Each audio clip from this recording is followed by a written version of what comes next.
Salve, salve família, aqui quem fala é o Lutz do canal Cortes Podcast e no meu primeiro mês monetizado eu já fiz $3.000 só seguindo o que esse cara fala no curso dele. Então se você quer ganhar dinheiro com internet e YouTube sem nem precisar aparecer, confere o primeiro link na descrição. O L. Léo mandou: esse conhecimento espiritual e transcendental é ótimo, mas vejo que deve se preparar para recebê-lo, pois esse conhecimento em momentos de fragilidade talvez possam ser letais. Qual a sua opinião? O conhecimento espiritual pode ser letal em momentos de fragilidade? É, basicamente isso que ele falou. Você acredita nisso? Eu acredito que o conhecimento espiritual genuíno vai fazer com que você... Talvez ele esteja falando sobre a pessoa ter esse conhecimento espiritual e ser letal no sentido da pessoa se suicidar? Talvez. Acho que pode ser uma linha que ele tava pensando. Se a pessoa tem um conhecimento espiritual genuíno, ela não vai se matar. Talvez o que ele estivesse pensando é algo no tipo... Ela sabe que tem algo além, então por que não, né, acabar com isso aqui logo? Só que quando você entende que as leis naturais, né, do Criador, nós temos condição de nos suicidarmos de uma forma consciente, pegando e tirando a nossa própria vida, ceifando uma lei natural de evolução espiritual, evolução de consciência, expansão dessa consciência, uma vez que nós ocupamos o espaço de outra pessoa que queria reencarnar na Terra. Para você reencarnar aqui na Terra, você tem que passar por um processo seletivo. Segundo o Espiritismo, falando isso com base no Espiritismo, né? Quem quiser tirar essa dúvida, só lê o Livro dos Espíritos ou as obras do Allan Kardec. Ou as obras do Chico Xavier. Eu não estou aqui para defender ou para ensinar ou doutrinar vocês com relação a isso. Estou aqui para passar o conhecimento, né? E segundo o Chico Xavier e Allan Kardec, enfim, nós passamos por esse processo seletivo de reencarnação. Nós viemos por mérito. Nós adquirimos mérito no plano espiritual para escolhermos a nossa família e as experiências que nós queremos passar. Então a gente ocupou o espaço de alguém.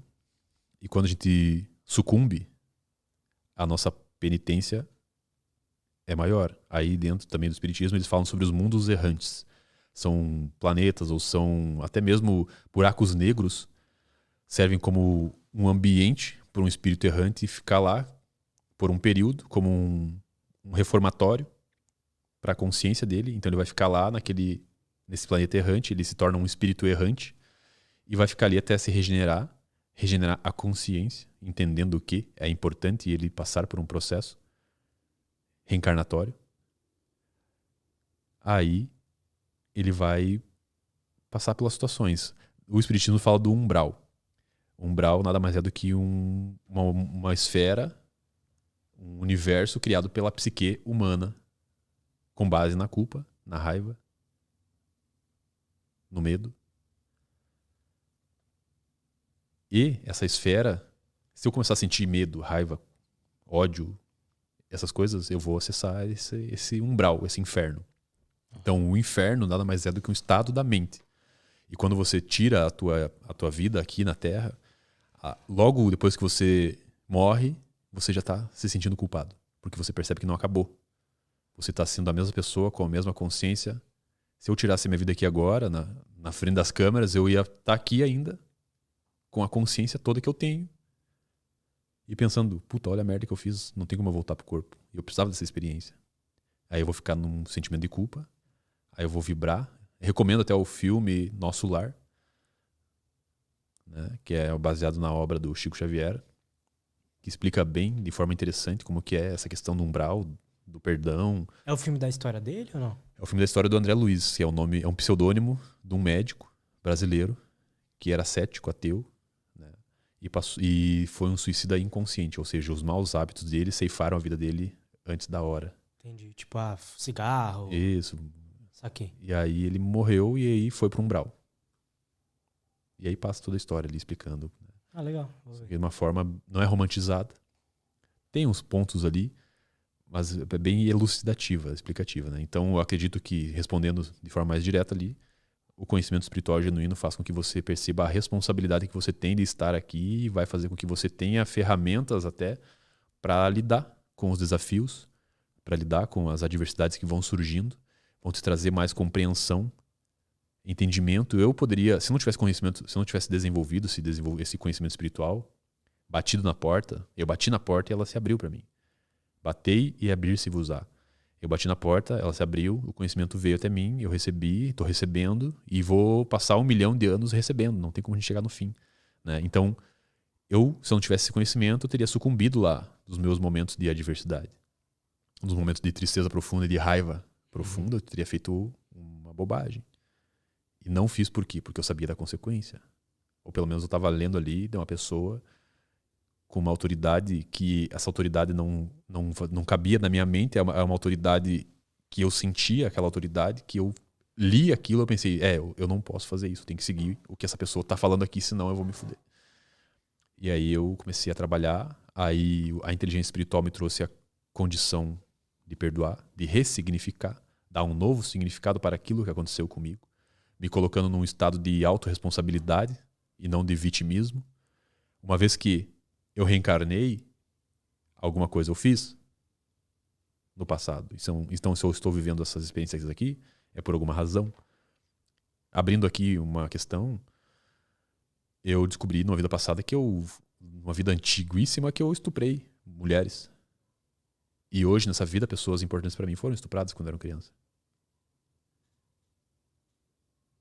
Entende?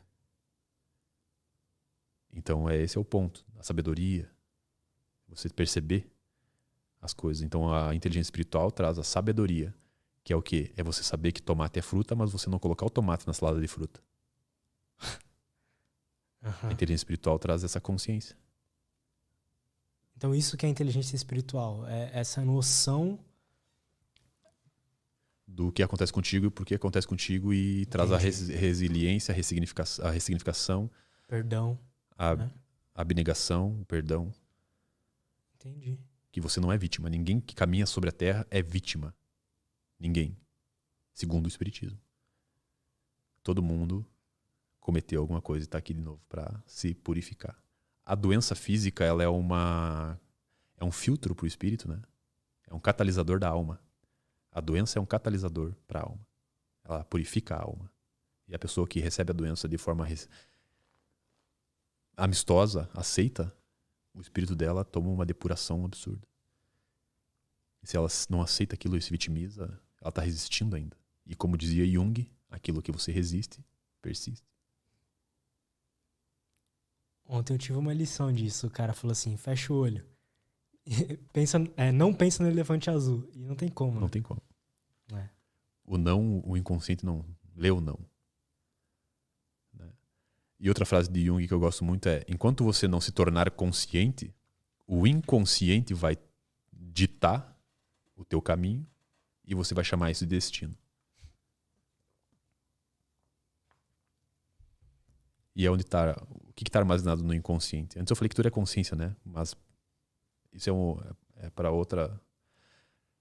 O inconsciente ali fica armazenado todas as informações do 0 aos 7 anos, da construção do ego, dos 7 aos 14 anos, da construção do quem eu sou para a sociedade, dos 14 aos 21, da aceitação também social, da busca por uma identidade própria e assim por diante, dos traumas. Então o inconsciente fica ali todas as coisas que você reprimiu. Então, dos 14 aos 21, o que é? Dos 14 aos 21 é a construção psicológica e da personalidade. Por que em 7, né? Pois é, eu não lembro agora o nome do autor desse estudo, mas é o ciclo dos setênios. Se vocês pesquisarem aí, vocês vão encontrar. O ciclo dos setênios. A cada 7 anos o nosso espírito passa por uma transformação, uma maturação espiritual. Mas isso até o final da vida? Até o final da vida. Então depois do 21 aos 28... Vai indo. Questão... agora eu não vou me recordar exatamente de todos, né? Uhum. É muita informação. Mas vai até o fim da vida. Aí depois, nos últimos momentos ali, nos últimos anos, dos 63 em diante, é onde tu, naturalmente, né, não é uma regra, naturalmente o ser humano vai pensando no que ele está deixando. O que eu tô deixando? Se preparando para a partida. Né? Cara, tem uns vídeos no YouTube de... É tipo um velhinho de 100 anos E o entrevistador pergunta pra ele, cara, o que você diria, né, pra um jovem, sei lá. E é muito elucidador um vídeo assim. É louco ver o que passa na cabeça dele, assim. Tudo que ele fala ali, você vê que é um arrependimento. Exato. Que não fez. Algo que não fez, ou... algo que não fez, assim. Mas às vezes, não que fez algo assim, algo físico, né? Mas às vezes, sei lá, algo que ele não fez pra um familiar, né? Isso. É muito interessante isso.